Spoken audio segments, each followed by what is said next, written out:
Halo, Assalamualaikum warahmatullahi wabarakatuh. Perkenalkan nama saya Putri Anissa Ragi, saya berasal dari UT Medan dan nomor induk mahasiswa saya yaitu 50157332 Nah, di sini saya akan menjawab pertanyaan dari diskusi 7 tentang penelaahan artikel. Nah, di sini saya akan membawakan artikel dari Indriani Rahman dan Fathia tahun 2024 dengan judul Representasi gender dalam buku teks tematik terpadu siswa sekolah dasar. Nah, artikel ini merupakan sebuah kajian yang berfokus pada bagian konsep dan peran gender digambarkan dalam buku teks yang digunakan oleh siswa sekolah dasar di Indonesia. Penelitian ini dilatar belakangi oleh kenyataan bahwa buku teks merupakan salah satu media pembelajaran utama yang berpengaruh besar terhadap pembentukan cara berpikir, sikap, dan pandangan siswa terhadap lingkungan sosialnya. Oleh karena itu, apabila buku teks masih menampilkan ketimpangan atau bias gender, hal tersebut dapat memperkuat stereotip dan ketidaksetaraan gender sejak dini dalam proses pendidikan. Dalam artikel ini, peneliti menggunakan pendekatan kualitatif dengan metode analisis isi, konten analisis. Buku teks yang dianalisis adalah buku tematik terpadu yang digunakan oleh siswa sekolah dasar. Analisis ini dilakukan dengan memperhatikan 6 aspek utama, yaitu satu, kemunculan karakter laki-laki dan perempuan dalam teks dan gambar. Kedua, urutan kemunculan atau firstness, siapa yang disebut terlebih dahulu dalam konteks tertentu. Dan yang ketiga, jenis kegiatan atau pekerjaan yang dilakukan oleh tokoh laki-laki dan perempuan. Keempat, kata sifat yang digunakan untuk menggambarkan karakter. Kelima, konteks sosial yang ditampilkan dan dalam narasi. Serta yang keenam adalah ilustrasi visual yang menyertai teks. Melalui analisis ini, peneliti berusaha menggali sejauh mana buku teks memberikan representasi yang seimbang antara laki-laki dan perempuan, baik secara eksplisit ataupun implisit. Nah, hasil dari penelitian menunjukkan bahwa masih terdapat ketimpangan representasi gender dalam buku teks yang dianalisis. Secara umum, tokoh laki-laki muncul lebih sering dibandingkan tokoh perempuan, baik dalam teks maupun ilustrasi. Karakter laki-laki cenderung digambarkan sebagai individu yang aktif, berani, dan berperan dalam ruang publik seperti bekerja, memimpin, berpetualang. Sebaliknya, tokoh perempuan lebih sering ditampilkan dalam konteks konteks domestik seperti mengurus rumah tangga, membantu ibu di dapur, atau berperan sebagai sosok penyayang dan penurut. Ketimpangan ini juga tampak dalam penggunaan kata sifat yang melekat pada masing-masing gender. Laki-laki yang digambarkan dengan kata seperti kuat, rajin, mandiri, dan cerdas, sementara perempuan diidentikan dengan kata cantik, lembut, penurut, dan penyayang. Selain itu, peneliti juga menemukan bahwa ilustrasi dalam buku teks cenderung memperkuat stereotip tersebut. Misalnya, gambar yang memperlihatkan ayah bekerja di luar rumah sedangkan ibu memasak di dapur masih sangat dominan. Tokoh anak laki-laki lebih sering ditampilkan sedang bermain bola, memanjat pohon, atau membantu ayah. Sementara anak perempuan lebih sering ditampilkan membantu ibu atau bermain boneka. Hal ini menunjukkan bahwa pembuat buku teks masih mengacu pada pola pikir tradisional yang memisahkan peran laki-laki dan perempuan berdasarkan konstruksi konstruksi sosial yang sudah mengakar. Penelitian ini menekankan bahwa representasi semacam ini memiliki dampak yang signifikan terhadap cara siswa memahami peran sosial antara laki-laki dan perempuan. Buku teks sebagai salah satu sumber utama dalam proses pembelajaran tidak hanya menyampaikan pengetahuan akademik tetapi juga menanamkan nilai-nilai sosial dan budaya.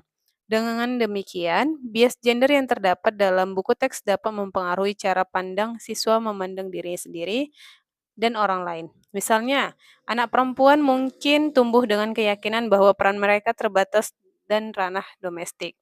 Sementara, anak laki-laki memiliki ruang yang lebih luas untuk berperan aktif di masyarakat. Dalam jangka panjang, hal ini berpotensi menghambat terwujudnya kesetaraan gender di dunia pendidikan maupun di kehidupan sosial. Peneliti juga mengaitkan temuannya dengan pandangan bahwa bahasa dan media pembelajaran tidak bersifat netral. Bahasa dalam buku teks merupakan alat ideologis yang membentuk cara berpikir dan pandangan sosial siswa. Ketika buku teks menampilkan dominasi satu gender, maka secara tidak langsung siswa diajarkan untuk menerima ketimpangan tersebut sebagai sesuatu yang normal. Oleh karena itu, Indriani dan teman-temannya menegaskan pentingnya melakukan revisi terhadap buku teks agar lebih sensitif terhadap isu gender, serta memastikan bahwa baik laki-laki ataupun perempuan ditampilkan secara setara dalam berbagai peran sosial. Dari sisi keilmuan, artikel ini memberikan kontribusi penting terhadap kajian gender dalam konteks pendidikan dasar Indonesia. Penelitian ini memperkuat temuan-temuan sebelumnya yang juga menunjukkan adanya dominasi representasi laki-laki dalam berbagai materi pembelajaran. Artikel ini memiliki kekuatan tersendiri karena menggunakan kategori analisis yang lebih kuat dan sistematis. Peneliti tidak hanya menghitung kemunculan karakter laki-laki dan perempuan, tetapi juga menganalisis makna simbolik dari ilustrasi dan kata sifat yang digunakan.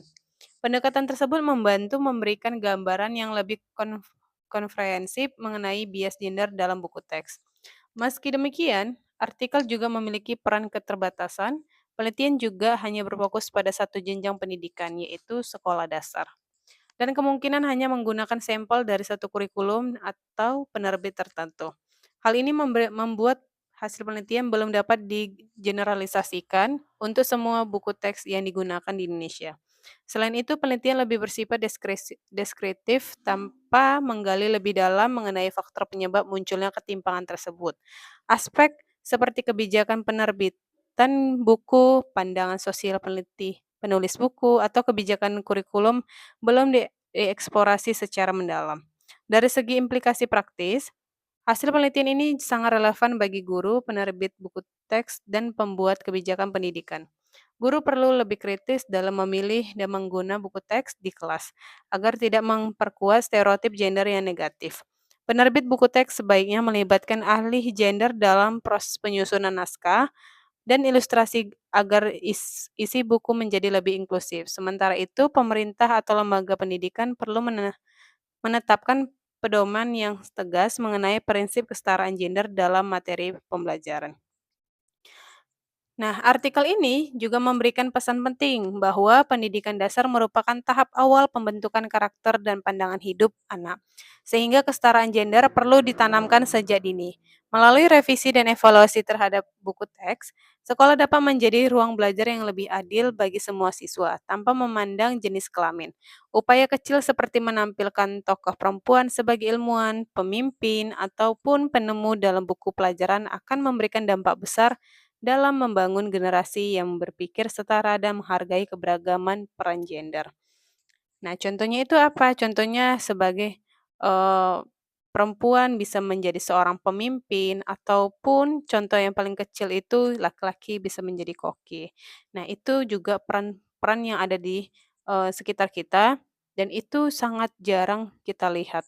Kenapa? Karena terkadang masyarakat itu langsung mendiskriminasikan bahwasanya laki-laki tidak diperbolehkan untuk menjadi koki, karena mereka menganggap bahwasanya koki itu kan memasak dan memasak itu adalah tugasnya perempuan, sedangkan laki-laki tidak. Nah, maka dari itu kita seharusnya sebagai seorang tenaga pendidik yang bekerja di dunia pendidikan sekolah dasar harusnya lebih peka akan kesetaraan gender tersebut.